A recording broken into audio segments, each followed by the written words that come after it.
to be the executive chef at a Great Bay restaurant in Kenmore Square, an all-seafood restaurant.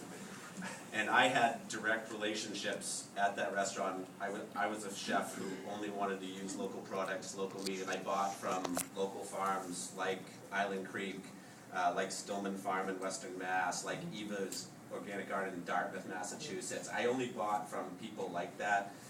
And when Great Bay closed, I moved to Kansas with my wife for a brief period of time, realized it wasn't exactly the right place for me. So I moved back to the South Shore where I'm from. I grew up in Norwell.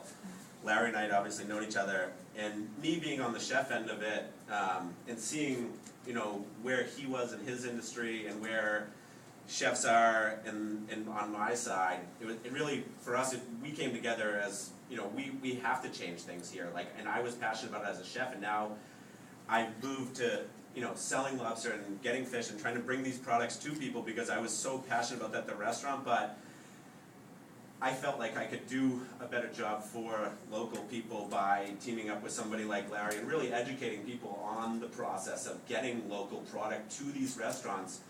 Because I think that's some of the things that we didn't touch on. I mean, like you had mentioned fish markets locally. Well, what happens is, you know, ground fish gets closed for a month and a half locally, so a fish market that is local has to buy fish from Nova Scotia or Canada or wherever the fishing season is open. Whereas, like, I mean, to eat truly local, there's a people don't even know. I mean, in the wintertime, a lobsterman can go out there and ask for 80 pounds. I mean, it's different in the summertime, and that's, you know, it is harder to eat like that. You know, so. Larry and I teamed up, and we really hoped that we could provide a service by starting a community-supported fishery and stuff like that, like working with fishermen and local people to bring that product to people, because I think that there should be a huge need around here for something like that. And I think that if we don't all start doing that, like Larry and I talked about, I mean, the fleets are going to really thin out. I mean, we're seeing it every day. I mean, with the government and sector fishing, the problem is for like a fish market, if you only sell 100 pounds of cod, I mean, to really buy from a boat, you need to buy their entire catch, which one day might be 20,000 pounds. So in order to move 20,000 pounds of cod, you know, where is it going to go? It's going to go to a freezer, or it's going to go back to an auction, or whatever it is like this. And the regulations have to change where small-time people who really want that fish need to be able to pick certain pieces out of like a whole catch. But the government has stepped in and isn't allowing that to happen all the time, you know. So it's, I mean, that's where we're at. I mean, we're in a spot now where we need to like change those rules and regulations in the government so we can get, you know, we need to like literally fight for our own product locally, you know. And that's the unfortunate situation we're in, because I mean, as a chef, I used to buy fish from an auction in Honolulu, Hawaii for like tunas and stuff like that. And then, you know, obviously we got fish from different auctions locally with Gloucester, New Bedford, and Portland, Maine. And now, I mean, when I met Larry, we used to see fish come up off the local boats, and I'm like, this is the best fish that any restaurant in Boston could ever be using, and it's a shame that it's not getting to them in a manner that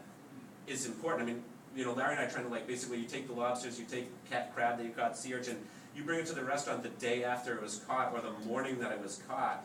What happens is the fishermen locally are forced to selling their whole catch because they're involved in a sector. They have to drive the fish to one of the 3 auctions. So they get in at, say, 5 at night. They're not going to drive it down there because the auction's not open. So the fish sits on that truck packed in ice overnight, and then the truck leaves, drives to the auction block. The auction block sells it off in smaller increments to bigger dealers, and then it goes on another truck back to their warehouse, and then to a cutting house for like where they can process it.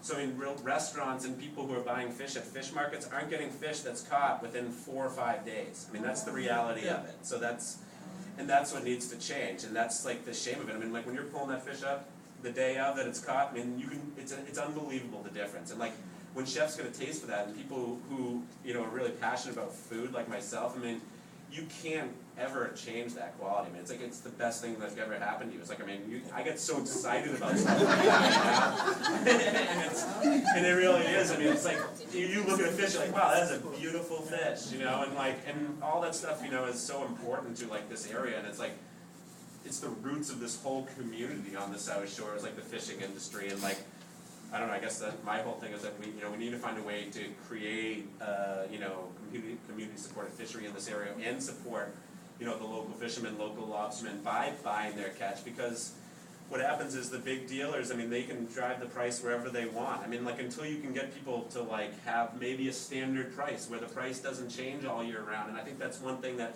you know, Island Creek's price has, like, always been the same on oysters. And, like, that's an amazing thing, like, for any restaurant. Like, for any restaurant or anyone, like, you know what you're gonna get. And if the price on, like, lobster, it changes so frequently. It changes by the day. Like, one dealer might pay $4.80, the other one might pay $5.50. You know, it's just there's such a gray area there, and like Shore touched on earlier. I mean, it's so important for those fishermen to get top dollar, because when the price hits like $3 like it did last summer, these guys can't pay the gas. Like, they can't go out and get the product for people. So if we don't start wanting to pay a little extra for the local product, then the whole industry is going to like collapse. Like, as far as like, I mean, like aquaculture and like what Island Creek is, you know, is obviously more, you know, they're set. I mean, like some of the smaller inshore boats where the, you know, the rules and regulations are a little bit, you know, it's different for every fishery. I mean, and it's different for every dealer. I mean, you have to have different permits for every single thing that you sell. So, you know, I mean,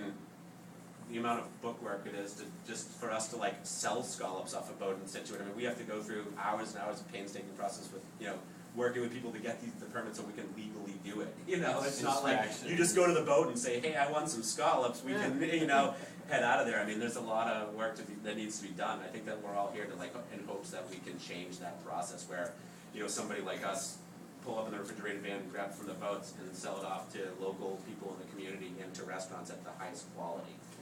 You know, and that's I guess where I'm at, and so that's it.